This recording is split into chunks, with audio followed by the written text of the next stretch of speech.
Tuhan bersamamu.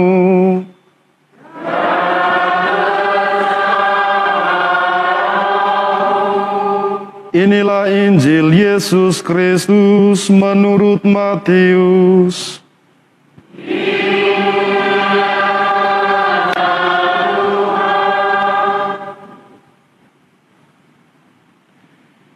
Injil Matius bab 13 ayat 44 sampai dengan ayat 52. Sekali peristiwa, Yesus mengajar orang banyak hal kerajaan surga itu seumpama harta yang terpendam di ladang, yang ditemukan orang lalu dipendamnya lagi. Karena sukacitanya, pergilah ia menjual seluruh miliknya, lalu membeli ladang itu. Demikian pula hal kerajaan surga itu, seumpama seorang pedagang yang mencari mutiara yang indah. Setelah ditemukannya mutiara yang sangat berharga, ia pun pergi menjual seluruh miliknya, lalu membeli mutiara itu. Demikian pula hal kerajaan surga itu seumpama jala besar yang ditebarkan di laut, lalu terkumpullah berbagai jenis ikan. Setelah penuh, jala itu diseret orang ke pantai, lalu mereka duduk dan memilih ikan-ikan itu, yang baik dikumpulkan ke dalam tempayan, yang buruk dibuang. Demikianlah juga pada zaman akhir, malaikat-malaikat akan datang memisahkan orang jahat dari orang benar. Yang jahat lalu dicampakkan ke dalam tungku berapi. Di sana akan terdapat ratapan dan kertak gigi. Mengertikah kamu semuanya itu?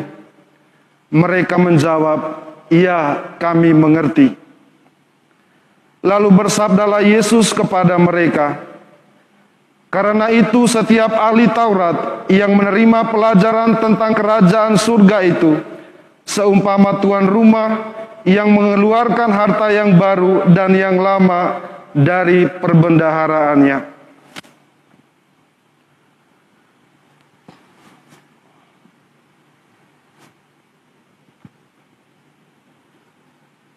Demikianlah Injil Tuhan.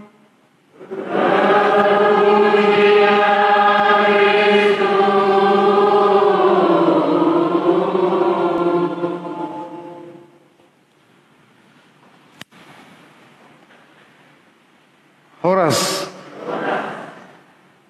Bapak Ibu saudara-saudariku yang terkasih dalam Kristus, dalam lembaran-lembaran kehidupan kita ada banyak hal yang ingin kita gapai, ada banyak hal yang ingin kita raih untuk menjadi milik, untuk menjadi kepunyaan pribadi kita. Tetapi entah sadar atau tidak, hampir setiap orang ketika memiliki sesuatu selalu ingin memiliki yang lain. Ketika kita memiliki sesuatu, menjadi tidak puas dengan yang kita miliki dan ingin memiliki lebih dari itu. Pada saat masih anak-anak, ketika melihat teman-temannya mengenakan pakaian seragam misalnya, seragam sekolah. Banyak anak ingin pergi ke sekolah, mengenakan seragam SD. Tetapi setelah mengikuti sekolah, akhirnya jenuh dengan sekolah. Ketika masih remaja, ingin akan sebuah keluarga, kehidupan yang lain. Tetapi ketika kita berkeluarga, kita ingin memiliki anak. Ketika kita memiliki anak, kita pun mengeluh, oh beban semakin berat.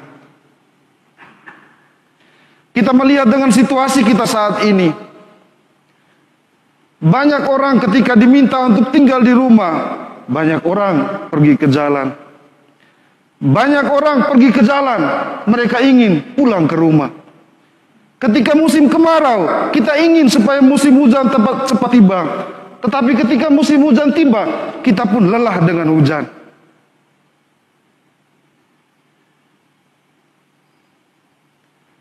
Ada banyak hal di dalam kehidupan kita berkaitan dengan apa yang kita gapai, apa yang ingin kita raih menjadi milik kita. Banyak orang ingin memiliki sesuatu, ingin menjadi kaya misalnya. Tetapi ketika memiliki banyak barang-barang, merasa tidak puas dengan itu dan ingin memiliki lebih dari itu. Orang yang ingin dengan kehormatan, ketika mendapat kehormatan, ingin lebih dari itu, lebih terhormat dari yang saat ini. Maka ada yang bercerita begini, Romo, dulu ketika hidup kami pas-pasan, kebutuhan kami tidak banyak. Dan kami merasa tidak berkekurangan. Tetapi sekarang kami sudah berkelimpahan, kebutuhan kami semakin banyak. Bahkan kami merasa masih kurang.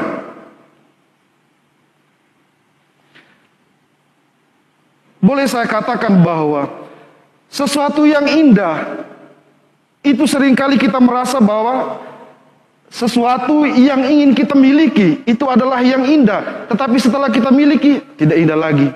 Sudah selesai.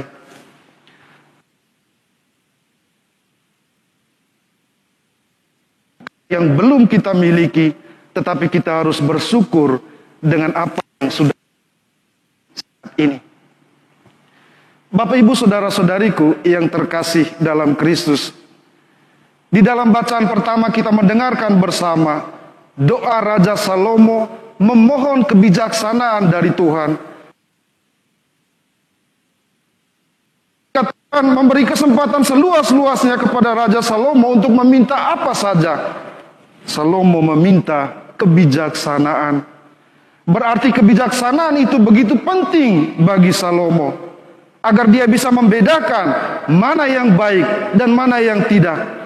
Agar dia bisa melihat, mengerti, dan memahami tugas dan tanggung jawabnya sebagai seorang raja. Sehingga dalam keadaan apapun, dia bisa mengambil keputusan yang baik dan benar dalam waktu yang tepat. Ketika Raja Salomo meminta kebijaksanaan, Tuhan bahkan menganugerahkan lebih dari kebijaksanaan. Artinya bahwa Salomo pertama-tama mencari kerajaan Allah, dan yang lain ditambahkan oleh Tuhan. Di dalam bacaan Injil kita mendengar perumpamaan kerajaan Allah tentang mutiara yang berharga yang dicari orang. Setelah mendapatkannya, begitu besar sukacita orang yang menemukan mutiara itu, sehingga dia rela menjual seluruh harta miliknya hanya untuk mutiara itu. Kerajaan surga seumpama harta yang terpendam di ladang. Setelah orang menemukannya, dia rela menjual semua yang dia miliki hanya untuk harta yang terpendam itu. Mau mengatakan kepada kita bahwa kerajaan surga itu adalah sesuatu yang indah, sesuatu yang sangat berharga, sesuatu yang mulia, yang layak, yang harus dicari, yang harus kita temukan di dalam hidup kita. Maka kembali kepada bacaan pertama, layaknya Raja Salomo yang meminta kebijaksanaan dari Tuhan, rahmat hikmat dari Tuhan, maka kita pun mintalah kepada Tuhan agar kita bisa melihat, mengerti, dan memahami kerajaan surga yang tersembunyi bagi kita. Layaknya harta yang terpendam bagi kita, mutiara yang harus kita cari di dalam hidup. Bapak Ibu saudara-saudariku yang terkasih di dalam Kristus, di manakah kerajaan surga, harta yang tersembunyi, mutiara yang berharga? Seperti yang saya katakan pada awal permenungan tadi, kita seringkali merasa bahwa yang indah itu, yang ingin kita raih, yang ingin kita gapai di luar dari kehidupan kita. Saya mau katakan bahwa keindahan itu ada di dalam rumah hati kita. Keindahan itu ada di dalam hidup perkawinan kita masing-masing. Keindahan itu ada di dalam keluarga kita masing-masing. Asalkan kita yang memohon rahmat kebijaksanaan dari Tuhan mau menciptakan surga keindahan di dalam hidup kita.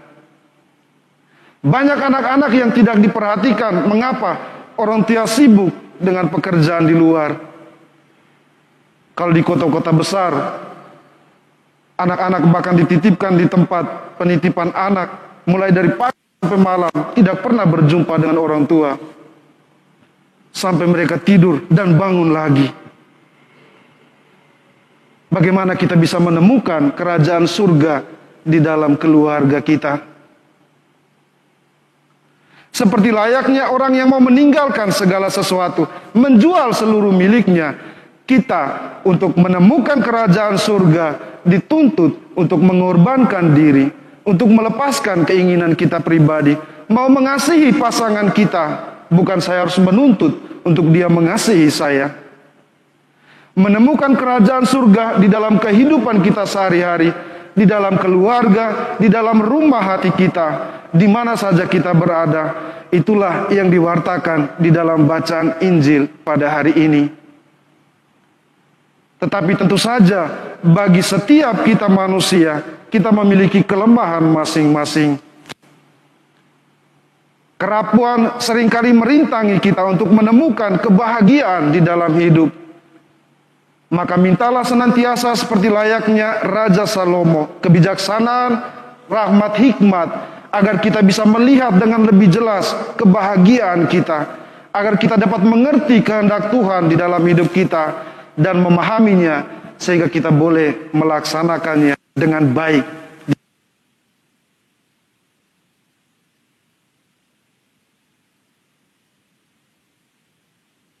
Turun masker sebentar, soalnya saya rindu melihat muka kita. Cukup beberapa menit. Terima kasih, boleh ditutup lagi. Sebenarnya Bapak Ibu Saudara-saudariku yang terkasih, wajah-wajah kita menceritakan pengalaman kita. Ada wajah yang menceritakan betapa hidup ini penuh dengan susah dan derita. Ada wajah yang menceritakan bahwa hidup ini penuh dengan kegembiraan. Ada wajah yang menceritakan bahwa hidup ini penuh dengan penyesalan. Tapi pada hari ini Tuhan mengajak kita untuk menciptakan surga di dalam hidup kita. Mari kita renungkan, Tuhan memberkati.